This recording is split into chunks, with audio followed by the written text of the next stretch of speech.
Welcome to a more just and merciful world. I'm Kathy Humphrey, and I serve as the president of Carlow University. On this podcast, we talk to leaders, teachers, artists, scientists, and historians from around the globe to explore how to bring more justice and mercy in our own world. Today, I am so privileged and so honored to talk to our brand new mayor, Mayor Corey O'Connor. Welcome to our podcast. Thank you for having me. Absolutely. Yeah, I know we've been scheduling for a while, so I'm glad we made it work. I am too. I'm so glad to have the opportunity to talk to you and to give our listeners an opportunity to hear your voice and hear a little bit more about who you are, what you want to accomplish, and to kind of collide that work with the work that we're doing at Carlow as well. So again, thank you for being here. Yeah. And let me just start out by saying, how in the world did you decide, I want to be the mayor? Well, I mean, I think it's timing is everything in life, not just in politics, but politics especially, it's timing. So, you know, I think growing up in a household where there was a mayor, seeing the good that you can do and the change that you can make, and then I think having the background on council and then being the controller, saw an opportunity where I thought Pittsburgh was a little stagnant, and how do we get some new life and some new ideas coming back into our local government, and took the chance, knocked on thousands of doors, and here we are. Here we are. But if I remember correctly from your bio, you went to Duquesne to be an elementary school teacher. I did. Everybody's like, does that help? I said, it actually does help in politics a little bit more than you think. So that's why I went from there. I still coached at Central for 17 years. And, I think there's so much you can do within classrooms that we don't talk enough about. And I mean, obviously you guys are creating, the next leaders in our region here. So it's important that I think the mayor's job is always going to a classroom, talking to kids, any age, just about the city. And I think that's very important. And we've started a good relationship with PPS, which I think is helpful. If you're going to grow a city, that's right, you need educational institutions to do it. Absolutely. I think it's very beneficial to have that background, actually.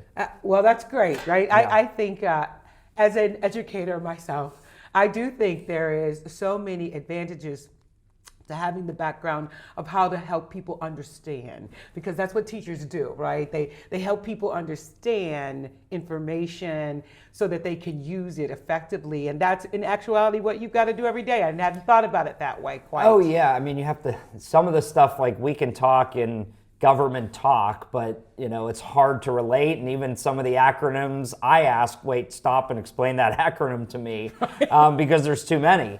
So I think, as you said, being an educator is very helpful, just to relay a simple message in so many ways, and I think that's beneficial to a lot of people. Yeah. So what did your family think when you said, I think I want to be a mayor? Well, the kids are a little young. They didn't really know. Right. But my wife was the final decision maker, and we looked at it. We knew it was going to be difficult. I've ran campaigns before, but obviously mayor's a little bit different. Yeah. But she said, look, this opportunity might not come around again, so you got to jump on it, and we're all here to support you. And here we are. And she's actually done amazing work when it comes to talking about education. She's on Literacy Pittsburgh's board, and then we've had roundtables about literacy, about the Homeless Children's Fund, various groups and organizations that she's actually taking a huge lead on, which is helpful. Wonderful. Which is helpful. It's Absolutely. good to have a good partner when you do this stuff. It's good to have a good partner, period. Yes. Right? I tell people that often, because we're in a kind of a generation where people are like, I don't, I'm going to go it alone, but boy, having a good partner makes a huge difference. And I've seen you guys out many times because we go to lots of galas, don't we? Oh, we do. There's one a night if you actually want to do them. Yes. And so I know she's always right there, and so I know that's really helpful because she's in this as much as you are, and helpful is such an advantage. Oh yeah, and I think her background. She's a lawyer, but her background went to Cornell, Pitt Law School. Very interested in literacy and the next generation. And I think that's key because we have a 4-year-old and a 2-year-old. So, to be able to balance home life and work life for both of us is a little hectic, but we manage to make sure we're up in the morning. I make not that I cook that much breakfast, but when I do, I can make egg sandwiches if they'll eat them. But usually it's a waffle and peanut butter. Okay. Eggos save the day every time. But then I think at night, making sure, I don't have events every single night because I can. And I think it's just a balance of how you make that work. You're talking about something now that I hear a lot in the workplace. And I think it's interesting that you've brought this whole notion of work-life balance. I hear that term, quite honestly, I hear it more than I want to hear it, but it must be heard. And I also know you also did some legislation around sick leave as well. And so I want you to talk a little bit more about how you're balancing your personal life with this huge job. Yeah, I think it's, one day at a time. But when you get time with the kids, try to put the phone down and just zone out. And staff has been really good. On the schedule, when we first started, on Saturday and Sunday, there was NP, and they were like, what is that? And it's like, that's nap time for the kids, not for me. I wish. But we try to go around that schedule so I can get home to be helpful with that. Yeah. And then bedtime's between 7:30 and 8. Mm-hmm. So try to make it home from events so you get to see everybody. And then in the morning, usually it's not too bad. Occasionally we'll have some 8 a.m. meetings, but we try to do 8:30 so we can make sure we drop the kids off and then drive down to work together. But it's a balance, yeah. So you are using the technique of really scheduling the balance. Yeah, I think you have to, or else, and again, not that our schedulers know our time now, but if you're not used to it and you're just, okay, the mayor,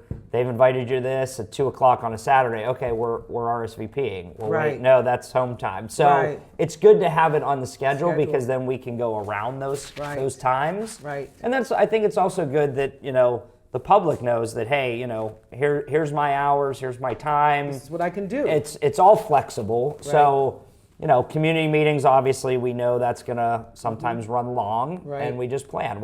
If I make it home, I make it home. Right. But if not, we'll make it up to the kids in other ways. Yeah. Well, I know how important nap time is because I'm a grandmother. I have a 4-year-old grandson. Nap time is very important. And our world goes upside down if we miss nap time. We're just off. So I understand. And that's why you mentioned paid sick leave. That's why we pushed for it and went all the way to the PA Supreme Court. It's important for parents that are just starting a new job that if they don't have time off and their kids are sick, you have to have that balance for employees too. They have to. Yeah. That's so important. So in doing the work that you do, there's a lot of needs in Pittsburgh, and I love this city, and so many people who live here do, and clearly you do, right? But as you think about what do we need to do to make really, I know you have plans to increase our ability to draw in additional businesses. And what do you think at the core? What do we need to do to really elevate our city? And you'll feel like when you're done being mayor, you'll look back and say, I did a good job. Yeah, I think there's a lot. You could start with housing, balancing budgets, buying the proper equipment. But I also think it's the small things that people forget about, and we've forgotten for a very long time, and because details actually matter. So when you're going in a business district and there's kiosks that used to have newspapers 20 years ago, why are they there? Throw them away. Yeah. Why is a directional sign that was up in the 90s still faded and half falling down? Throw it away. I think the small details actually matter to people in building their own pride back. Mm-hmm. But then also looking at storefronts and seeing how do we get entrepreneurs, letting everybody know that Pittsburgh's open for everyone. Mm-hmm. And we have to start getting resources back into communities that haven't seen it in a long time. Mm-hmm. So I can give you a very long answer, but the short, simple one is the small things actually matter to people. Mm-hmm. And they notice it, especially when you have constituents that are calling because the neighbor's garbage, is out too early. The small things that people like to argue about actually do make a big difference. Yeah. When you take your kids to a playground and the slide doesn't work, that's going to impact you on a daily basis. The The bigger, large picture stuff, it's harder to summarize that quickly, but small things you can actually control, you have to really focus on. It is a big deal, right? And, when I drive onto the highway and I see litter and I just think, right? Because I honestly, I wouldn't have thought about that until you said that. I had some guests once and they said, well, it's kind of, there's trash. And I thought, oh, I'm not seeing it, right? And that's the shame, is sometimes you got too used to it. We've gotten used to Right, it. but then somebody that never sees Pittsburgh before, and if you want them to stay here and you have a new family and I want you to stay in one of our neighborhoods and not go somewhere else. Right. That's the stuff that you see every day. Right. That bothers you to say, hey, why can't somebody fix that? Right. And that's all a part of creating a better Pittsburgh. But it's not just you, it's all of us that have to work towards that. And as you think about the kind of partners you need, right? What do you need universities to help you do? Oh, I think selling the city. Obviously, you got students to come here. But then I think our job is you're preparing them for their next wave. Well, what are those waves that we might not have in Pittsburgh that we should be looking towards? We have most industries here anyways, but is there something that we are not building for those students that are about to graduate? And how do we keep them here? Everybody wants to go to New York, Chicago, LA, it's the big thing, but in reality, you're going to get more bang for your buck leaving school in Pittsburgh than you will there. Absolutely. And we have culture. I think the universities, to allow us to have time to talk to the students about why are you going to leave if you are going to leave. If you're not, great, what can we do to help you when you do choose to stay here? But a lot of the experiences you're going to have in other major cities, you can have in Pittsburgh. And it's easier to get around. You can probably afford to buy a house relatively younger here than in other places. But we have to do a better job of building more housing too, and multiple styles of housing. We need 6,000 affordable units, probably 10,000 market rate units. But we have to build as much as we can so that students can start affording to buy someplace, not just to rent, but to own. Even our own residents. Right now it costs probably $500,000 to renovate a lot and build from scratch. How do we get that down to $200,000? Right. So that's a lot of capital we want to invest in cleaning out lots, waiving tap-in fees, all the small things, because we know creating generational wealth is owning your own home. And we know that there's a lot of people out there that haven't been able to do that. So how do we cut the cost from government so that you can do that? But I do think for students, you have the ability to do any type of workforce you're looking for right here in Pittsburgh. So when you think about workforce, because this is an area that Carlo works on a lot. I'm constantly going to partners to say, what do you need? What professions am I not providing you that you really need? And that's how we ended up starting our LPN program. Our surgical tech program came out of really finding out that, hey, there's not enough surgical techs and we are canceling surgeries because we don't have enough surgical techs. We started a surgical tech program. All of our graduates stayed in Pittsburgh. Even better. From that first cohort. I hope the next cohort, I hope they're listening to me. I hope the next cohort all stay in Pittsburgh as well. But I've been able to partner with the hospitals to provide assistance to those students so that they will stay here and go into their. But when you think about that, if you would say to me, okay, here are some jobs that I think we need to really try to beef up in Pittsburgh. The workforce is really declining in X, Y, or Z areas. So, Kathy Humphrey, if you're going to create a new major, it should be X because we really need it. Is there anything that comes to your mind right away? There's a lot, as you said. There's things that are very specific and technical that's in an industry that, again, hospitals, we know that's here. Engineers, also another great institutions that we have in Pittsburgh. Banking, another one that we have where there's a lot of opportunities for you to stay in Pittsburgh. So those are sort of the anchor tenants. But then going a little bit further, away from just AI, we know AI is a next big boom and training individuals for that. I would say if you have people that are interested in being entrepreneurs, because we have space. So if you're now somebody that's interested in culinary school, or you want to start your own small business, even if it's a yoga studio, something, something like that, we have space and land that can accommodate you that other cities can't. And we can put you right in the heart of downtown or right in the heart of a neighborhood. So there's a lot we can do there. And then obviously I think trades are still another one. We're always short. Our unions always constantly are out there looking for people, whether you're a steam fitter, a carpenter, a plumber. We need those type of hands-on workers as well. Yeah. So universities don't usually think about the trades so much, but actually I have to tell you that I am working with one of our car dealership owners to potentially look at should we create a degree for automotive 100%. technician, because automotive technicians are not what we used to think of them as. These are people who are managing computers and complicated systems. I agree. So the world is changing, even from the standpoint of what we think of when we think of higher education.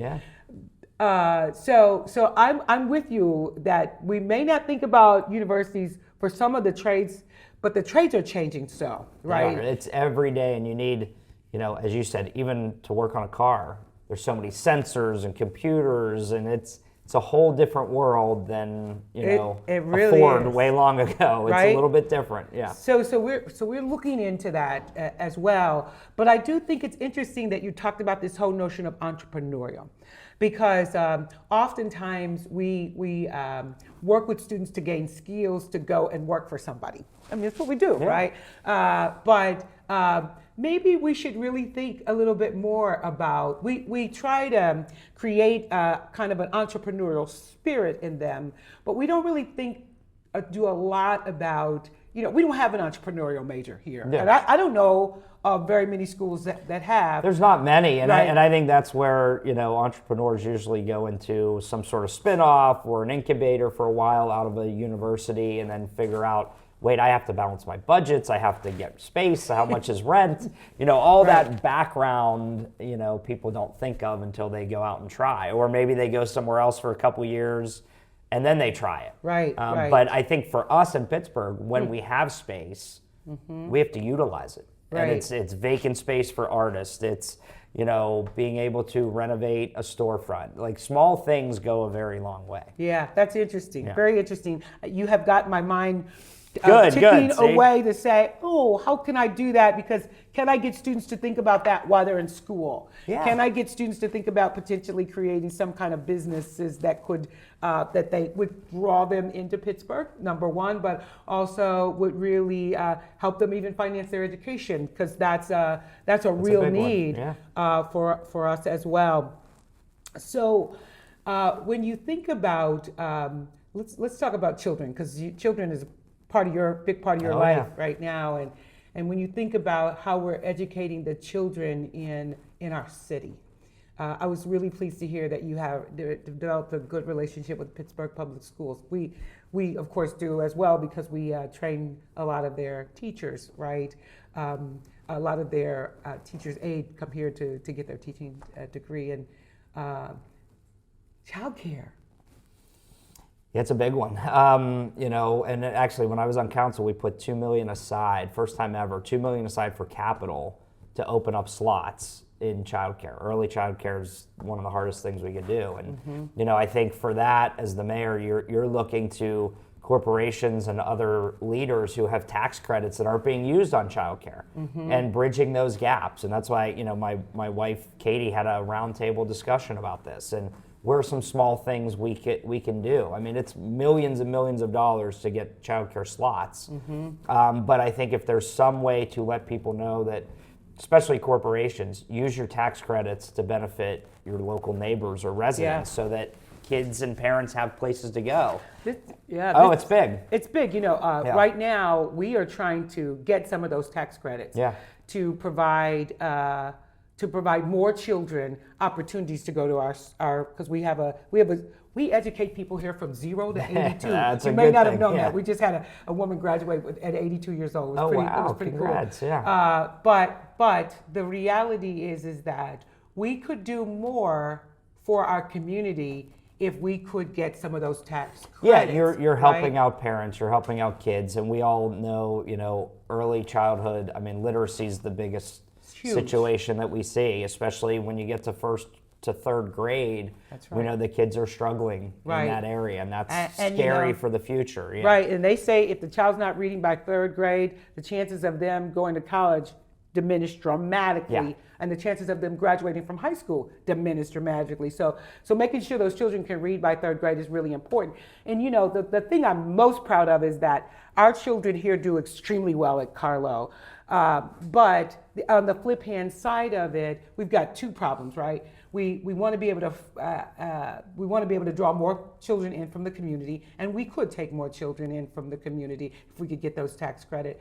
The other piece of it for me that's always been a concern for me is that we don't pay early childhood people across the nation, or even teachers enough across the nation to do something that's so crucial to our future, and that is to educate our children. So, that's another thing I would love to be able to do here is pay teachers better, right? Yeah.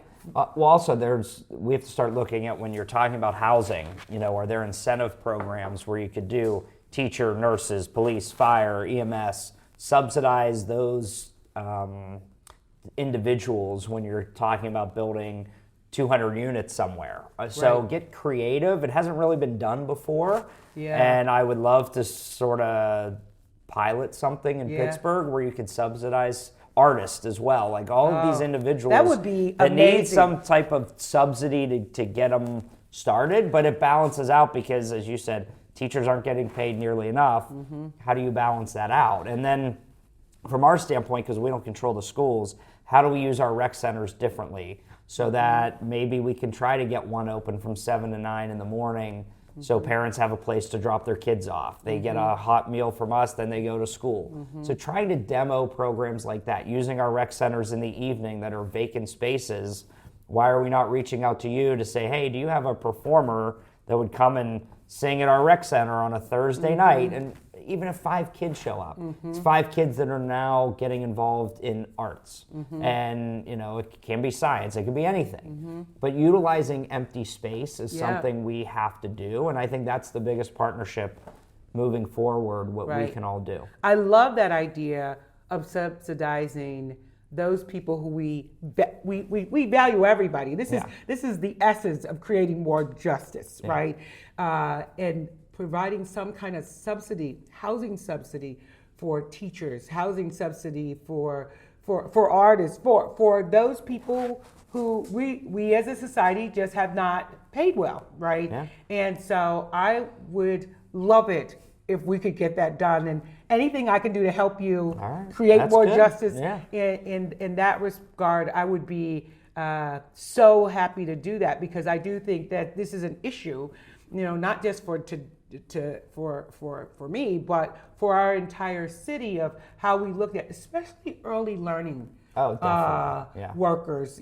Can we do something to create more justice for the people who are holding our babies? Yep. And really setting the foundation for them to thrive for the future. Well, you got your hands full, and I say you, but it's we. It's we. I say we all the time. We have our hands full, but I do believe that that you're going to make a tremendous difference. Well, no, thank you. Right? Thanks for having me, and continue your great work here. Hopefully, the construction is almost done on 5th Avenue, and everybody gets back to a little easier commutes. One of these days. Some days it'll. But I think there's a lot of momentum right now. Yes. And I think that's the benefit. Yes, you're right. I think there's a lot of momentum. We're very fortunate with everything that goes on in Pittsburgh. It's still, I think, one of the best places on the planet. Oh yeah. And I'm grateful to be in this work with you, and I look forward to talking with you more. Yeah, no, thanks for having me. Hearing anything that Carlo can help you do, please let us know. Will thanks do. for being with me. No, thanks again for having us. Yeah.